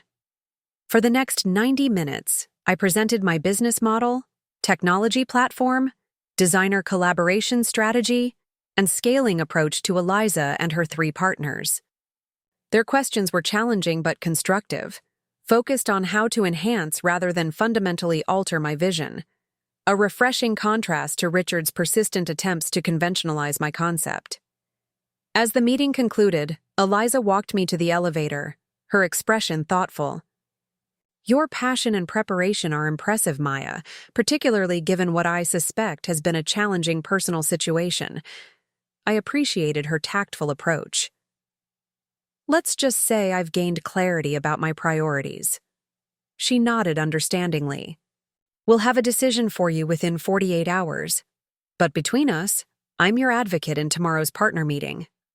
Returning to Samira's apartment, I felt a curious mixture of exhaustion and exhilaration. The day had been intense but productive, each step moving me further along the path of independence. My phone, now unmuted, showed 12 missed calls from Richard and a text message that perfectly encapsulated his approach to our situation. This separation is becoming noticeable. We need to align on our public narrative immediately. Dinner tonight, 8 p.m., Gibson's. I'll handle the reservations. Not a request, but a directive. Not a conversation about our relationship, but about managing public perception. Not acknowledgement of my perspective, but expectation of compliance with his plan. I didn't respond. Instead, I opened my laptop and continued building the foundation for my independent future, one where I controlled my own narrative, professional, and personal. The next morning brought news that shifted my trajectory dramatically. Eliza called shortly after 8, earlier than I'd expected to hear from her. Maya, good morning. Are you sitting down? Her voice held an energy that immediately put me on alert. I am now, I said, perching on the edge of Samira's sofa. Is everything okay? More than okay. The partners' meeting ran late last night because we couldn't stop talking about Revive Runway. She paused for effect. We're prepared to offer you full funding at the valuation you proposed, with an additional sustainability innovation grant that wouldn't dilute your equity. For a moment, I couldn't speak. The funding we were discussing wasn't just seed money. It was a comprehensive Series A investment that would allow me to launch the full platform, secure the technology infrastructure, and build a core team immediately. Maya, you still there? Eliza asked after my prolonged silence. Yes, sorry. This is incredible news. I wasn't expecting a decision so quickly. Neither were we, honestly. But your presentation was compelling, and the market timing is perfect. Sustainable fashion is reaching an inflection point, and your designer collaboration model solves problems that have stalled previous attempts in this space. We spent the next 20 minutes discussing logistics, paperwork requirements, timeline for fund disbursement, and introduction to the firm's portfolio support team. The conversation ended with Eliza suggesting a celebratory dinner the following week to introduce me to other founders in their investment portfolio. One more thing, she added before hanging up. Whatever's happening in your personal life, and it's absolutely none of my business, just know that our investment is in you and your vision, not your marital status or personal connections. The validation brought unexpected tears to my eyes. Thank you for saying that, Eliza. It means more than you know. After ending the call, I sat motionless for several minutes, absorbing the implications of this development. With secured funding, Revive Runway wasn't just a concept or small-scale operation anymore. It was becoming a real company with significant resources and growth potential. This changed everything, particularly regarding the prenuptial agreement and Richard's potential claims on my business. I immediately called Margot to share the news and understand its legal implications. This is excellent timing, she confirmed after I explained the investment offer. It strengthens our position that Revive Runway was developed independently prior to the marriage, with only post-marital execution. The fact that you secured this funding while separated further diminishes any claim Richard might make under the prenup's business clause. So I should move forward with the investment immediately? I asked. Absolutely. But we need to formalize your separation first to establish clear demarcation. I've prepared annulment papers based on our discussion. Can you come by to review and sign them this afternoon? 2 hours later, I sat in Margot's office reviewing the annulment filing. The legal language transformed my personal experience into formal allegations. Fundamental misrepresentation of marital intent, the divorce papers bet, failure to disclose, material information, the hidden prenup clause, and absence of true marital commitment, our immediate separation. Seeing these phrases in official documentation was sobering. This wasn't just an emotional response to a hurtful incident. It was a legal assertion that our marriage had never been valid in the first place. Once I sign this, what happens? I asked, pen hovering above the signature line. We'll file immediately and serve Richard formally. Given the circumstances, I recommend having him served at his office rather than approaching him personally. It establishes the seriousness of your position while preventing him from attempting to manipulate the situation face to face. The thought of Richard being served legal papers at Coleman Investment Partners, his prestigious firm where appearance and reputation were paramount, gave me a momentary pause. It would be humiliating for him, potentially impacting his professional standing. Then I remembered his casual dismissal of our marriage vows, his willingness to request divorce papers during our honeymoon for a bet, his strategic embedding of control mechanisms in our prenup. Any consideration he received now would be more than he had shown me. I signed the documents decisively. We'll file this afternoon, Margot confirmed, adding the papers to her case file. Richard will likely be served tomorrow morning. Be prepared for his reaction. Men like Richard don't respond well to losing control of situations they believed they were managing. Back at Samira's apartment, I focused on preparing for the next phase. Securing the investment funding and launching Revive Runway at scale. The timing was crucial. Establishing business operations independently while the annulment proceeded would strengthen my position both legally and practically. Around 4 that afternoon, my phone lit up with Richard's name. I had been ignoring his calls and messages, but something, perhaps morbid curiosity, compelled me to answer this one. Maya, finally, he began, his tone calibrated to convey reasonable concern rather than the frustration I suspected he actually felt. We need to talk. This separation is becoming uncomfortable to explain to colleagues and friends. I'm not concerned about your social discomfort, Richard. It's not just social. Preston says your attorney has been making inquiries about the prenup.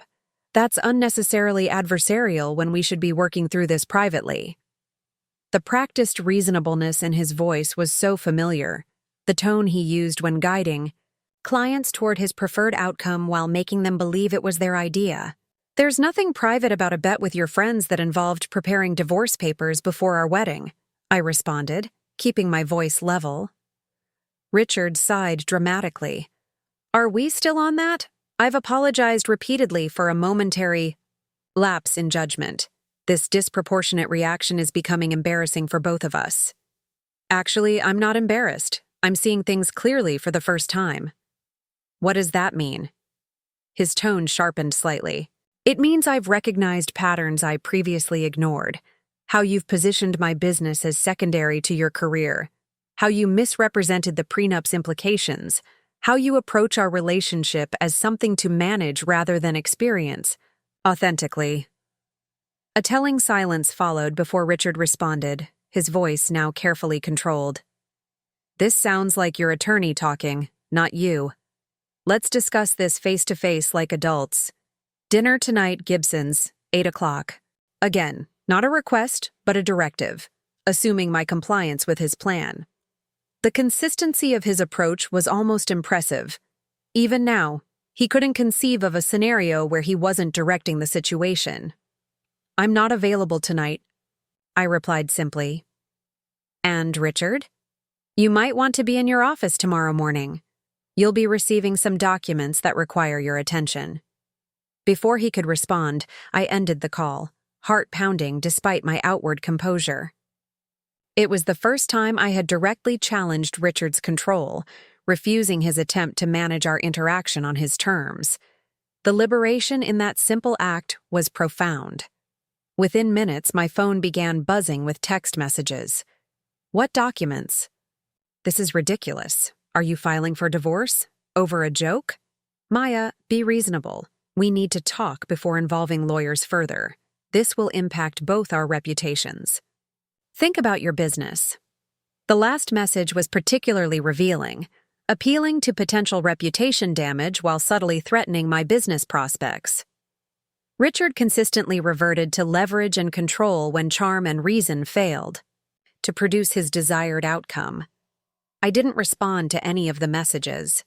Instead, I channeled my energy into finalizing the investment agreement with Eliza's firm, reviewing contracts and terms until well into the evening. Around 9, Samira returned from her graphic design studio, bearing takeout Thai food and curious expressions.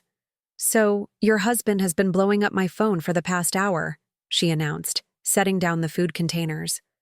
How did he even get my number? Probably from our wedding contact list, I sighed. What did he say? That he's concerned about your well-being, that you're making impulsive decisions that could damage your future, and that as your friend, I should encourage you to meet with him directly. She rolled her eyes expressively. I told him I'd pass, along the message. So, message passed. Want some pad thai? I laughed, despite everything. Yes to the pad thai. No to meeting Richard. Good call. Also, I may have mentioned that you were busy securing major investment funding and probably didn't have time for manipulation tactics. She winced slightly. Was that overstepping? Actually, it's perfect. He needs to understand I'm building my future with or without his approval. We spent the evening reviewing my business launch plan, Samira offering her professional design perspective on the platform interface and brand identity. The focused creativity was exactly what I needed, a reminder of the exciting future ahead, rather than the complicated past behind me. The next morning, I woke to an email from Margot, confirming that the process server would be delivering the annulment. Papers to Richard at his office between 9:30 and 10 a.m. The timing was intentional, late enough that his colleagues would be present, but not so late that he might be out at meetings. At 9:45, I was in Eliza's office signing the final investment paperwork when my phone began ringing repeatedly. I silenced it without checking, focusing on the milestone moment at hand. And with that signature, Eliza said, collecting the documents. Revive. Runway is officially funded. Congratulations, founder. The title sent a thrill through me. Not Richard's wife or Mrs. Bennett, but founder, a designation I had earned through my own vision and effort. Thank you for believing in this concept, I replied, feeling genuine emotion rising. Especially during what's obviously a complicated personal time. Eliza smiled warmly. Maya, I've been in venture capital for 15 years. I've learned to recognize authentic vision and resilience, both essential for successful founders. Whatever challenges you're navigating personally, you've demonstrated those qualities consistently. When I finally checked my phone leaving Eliza's office, I found 7 missed calls from Richard, 3 from Preston's office, and a text message that simply read, "This is going too far. I'm coming to Samira's." The direct threat to my personal space sent a chill through me. I immediately called Margot, who responded with characteristic calm. This is anticipated behavior, she assured me. Men like Richard react poorly to public consequences. Is there somewhere else you can stay temporarily? I could go to my parents in Michigan, I considered, but that feels like running away. It's not running away. It's strategic distance while the legal process unfolds. Richard is used to controlling situations through direct interaction. Removing that option forces him to engage through proper channels. The advice was sound. I called my mother, briefly explaining that my honeymoon had revealed serious issues in my marriage, and that I needed some time at home to sort through next steps. Her immediate, unquestioning support was exactly what I needed. "The guest room is ready whenever you arrive," she said simply. "No explanations needed until you're ready to share them." I packed quickly, leaving Samira a note explaining my temporary relocation. Just as I was preparing to call a rideshare to the train station, I received another message from Richard. "I'm downstairs. We need to talk now." Looking out Samira's third-floor window, I could see Richard's Audi parked illegally at the curb, his tall figure pacing beside it, phone pressed to his ear. Even from this distance, his agitation was evident in his uncharacteristically disheveled appearance and jerky movements. This was the confrontation I had been anticipating. Richard attempting to reassert control through direct confrontation, likely cycling between anger, reason, and eventual reconciliation attempts. A week ago, I might have engaged, might have been vulnerable to his practiced persuasion. Now, seeing his predictable response pattern clearly, I chose a different path. I texted Samira, warning her about Richard's presence, then called a rideshare to pick me up at the building's rear entrance. 15 minutes later, as my driver navigated toward Union Station, I received a final message from Richard that crystallized the fundamental difference in how we viewed our relationship. "Maya, this public humiliation is unacceptable. The annulment filing makes us both look ridiculous. Meet me to discuss damage control and reasonable settlement terms. This emotional response is beneath you. Even now, facing the dissolution of our week-old marriage, Richard's primary concerns were appearance, control, and strategic advantage. Not connection, understanding, or genuine reconciliation, just damage control and settlement terms." The train to Michigan departed at noon. As I settled into my seat, watching Chicago's skyline recede through the window, I felt a curious mixture of sadness and liberation.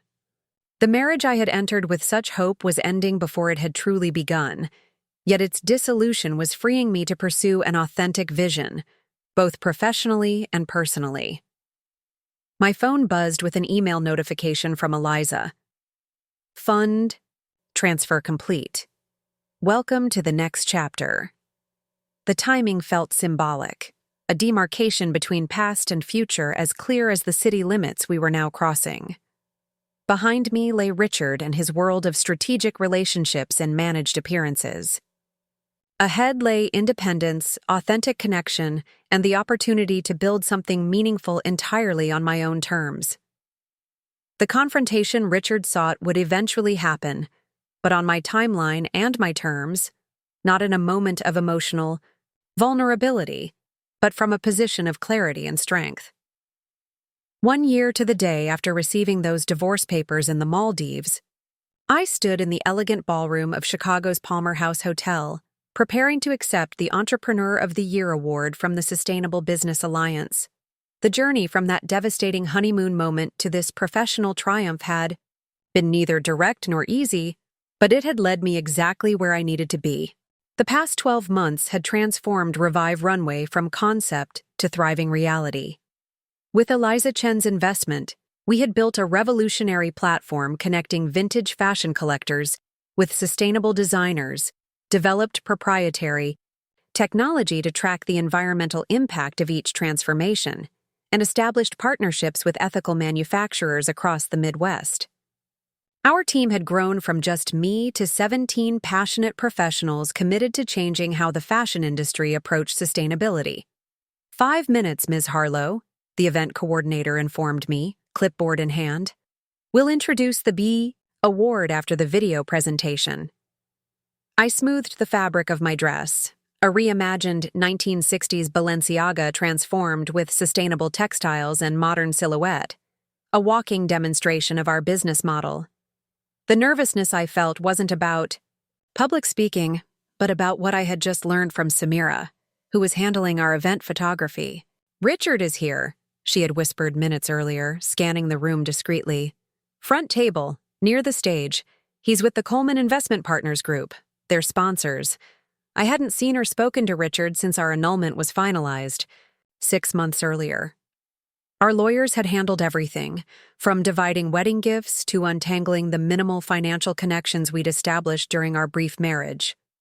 The prenuptials business clause had been invalidated as expected, freeing Revive Runway from any potential claim. During those legal proceedings, I had imagined countless versions of an eventual face-to-face confrontation, heated arguments about betrayed trust, cold negotiations over settlement terms, perhaps even tearful recriminations about what might have been. I had prepared for all these scenarios, rehearsing calm responses and boundaries. What I hadn't prepared for was this: receiving a major industry award with Richard watching from the audience. The lights dimmed as the video presentation began, highlighting Revive Runway's innovative approach to fashion sustainability and our impressive first-year metrics. Over 600 vintage pieces transformed, 15,000 pounds of textile waste diverted from landfills, and a growing community of designers and consumers committed to a circular fashion economy. As the video concluded to enthusiastic applause, I scanned the room, easily locating Richard at his table. He looked exactly as I remembered, impeccably dressed, perfectly groomed, radiating the confident success that had initially attracted me. Our eyes met briefly across the crowded room, his expression unreadable in the dimmed lighting. "It is my great pleasure to present this year's Entrepreneur of the Year award to Maya Harlow, founder of Revive Runway," the organization's president announced.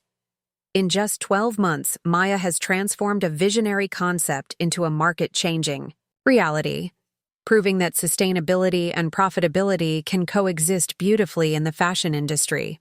Taking a deep breath, I walked onto the stage, accepting the recycled glass trophy with steady hands. Standing at the podium, looking out at Chicago's business community, investors, entrepreneurs, sustainability advocates, I felt a profound sense of validation. This room full of industry leaders recognized what Richard had consistently dismissed: the vision, viability, and value of my business concept. "Thank you for this incredible honor," I began, my voice stronger than expected. "When I founded Revive Runway, many people told me that fashion consumers wouldn't embrace sustainability at scale, that designers wouldn't adapt their processes for environmental impact, that the economics simply wouldn't work." I paused, making brief eye contact with Richard, whose attention was fully focused on my speech.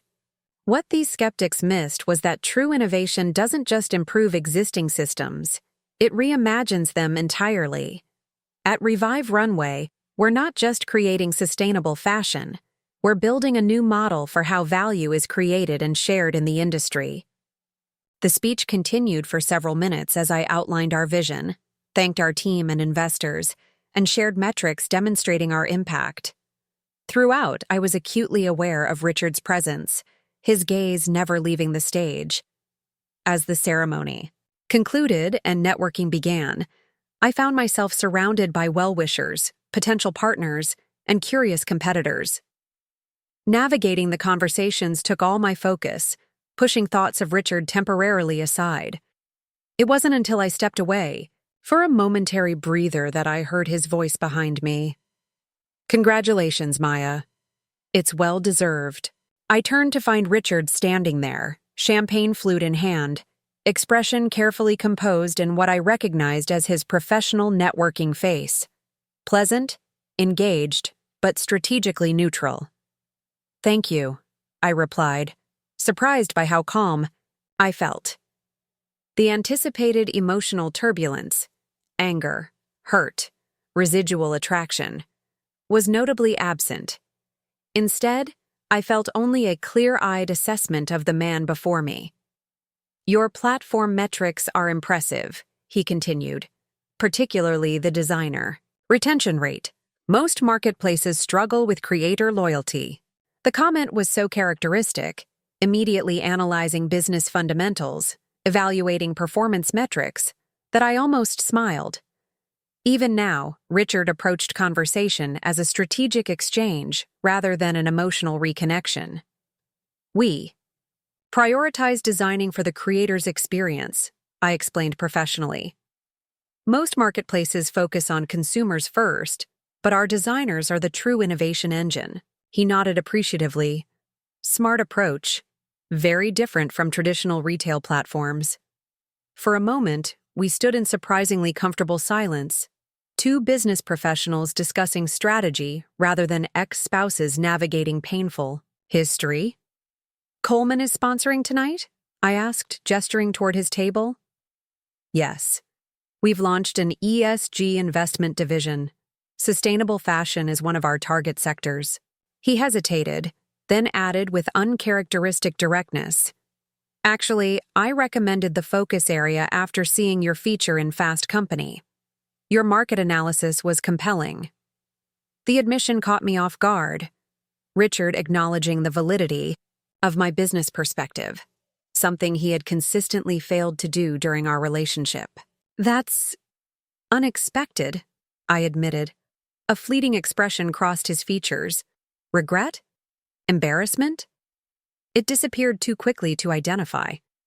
I've had time to reflect, he said carefully, about a lot of things.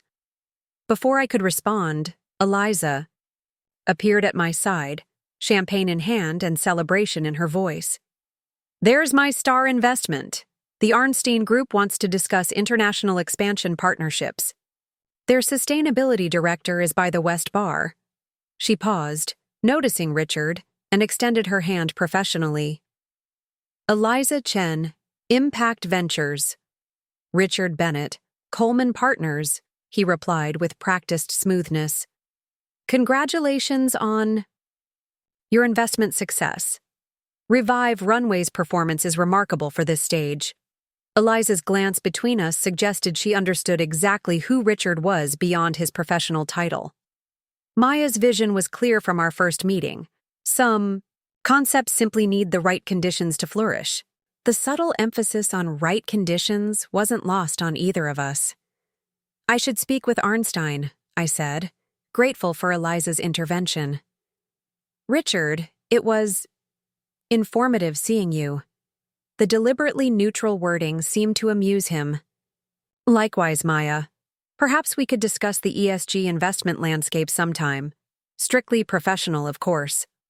My office handles investment inquiries, I replied smoothly. Samira can provide contact information.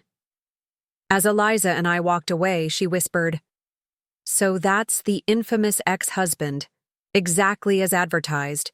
All business, even when discussing personal matters. Some people never change, I observed, though without bitterness. Richard's consistent approach to relationships, evaluating their strategic utility rather than emotional connection, had once hurt me deeply. Now it simply confirmed the correctness of my decision to leave. The remainder of the evening passed in productive conversations and celebrations with the Revive Runway team. By the time we gathered at a nearby restaurant for a more intimate celebration, Richard and the Coleman contingent had departed, leaving me free to fully enjoy our company's achievement. To Maya, Samira toasted, raising her glass, who turned divorce papers into a business plan and heartbreak into an empire. As glasses clinked around the table, my phone buzzed with a notification. It was a message from an unknown number. The award is well-deserved. Your business has proven me wrong in every way that matters. Congratulations. R. The simple acknowledgement, Richard admitting he had been wrong, represented something I had never expected. Recognition that my vision had been valid despite his persistent doubts. I didn't respond. Some circles didn't need closing. Later that night, in the quiet of my loft apartment, I reflected on the remarkable journey of the past year. The painful shock of those divorce papers had ultimately catalyzed the most authentic and successful chapter of my life. What Richard had intended as a casual demonstration of his priorities had become the push I needed to reclaim my independence and pursue my vision without compromise. On my desk sat two framed items side by side, the Entrepreneur of the Year award, announcement, and a single sheet of paper preserved from that fateful day in the Maldives. The yellow sticky note from the divorce papers reading, "Sign quickly for a generous settlement." The irony wasn't lost on me. Richard's $10,000 bet had cost him far more than he'd anticipated. In attempting to treat our marriage as a casual transaction, he had inadvertently set me free to build something far more valuable than the relationship he had offered. A business aligned with my authentic vision, professional recognition based on genuine innovation, and personal identity founded on independence rather than strategic alignment with someone else's life plan. His text message suggested he understood this loss, at least partially. The man who had once dismissed my little fashion project was now acknowledging its success and his own misjudgment. My phone buzzed again, this time with an email notification from Women's Wear Daily requesting an interview about Revive Runway's innovative approach to fashion sustainability. The subject line read, "Transforming Fashion's Future, How Maya Harlow is Revolutionizing Sustainable Luxury." The timing felt symbolic, drawing a clear line between past and future. Behind me lay Richard and his world of strategic relationships and transactional commitments. Ahead stretched limitless possibilities built on authentic vision and genuine value creation. 1 year ago, on our honeymoon, Richard had handed me divorce papers for a $10,000 bet, expecting me to simply sign and continue our marriage as if his actions didn't reveal fundamental truths about his character and priorities. Tonight, standing on stage accepting my award, I had watched his expression as industry leaders celebrated exactly what he had consistently undervalued. The recognition in his eyes, part surprise, part realization, perhaps even regret, had been worth far more than any settlement he might have offered. Some bets, I reflected as I prepared for tomorrow's interview, have consequences their makers never anticipate. Richard had won his $10,000 wager, but lost something of immeasurably greater value. And in losing what I thought I wanted, a marriage to a man who had never truly seen me, I had gained exactly what I needed: the freedom to be seen, valued, and celebrated for precisely who I was. Richard's bet had backfired in the most beautiful way possible. And if his speechless expression tonight was any indication, he finally understood just how much he had lost when he handed me those divorce papers on our honeymoon. Some lessons, it seemed, cost exactly $10,000 to learn. Looking for more? We've got 2 amazing stories ready for you right on screen. If this one touched you, these are absolutely worth your time. Click to watch them now. And hey, subscribe and hit that bell to never miss our latest uploads.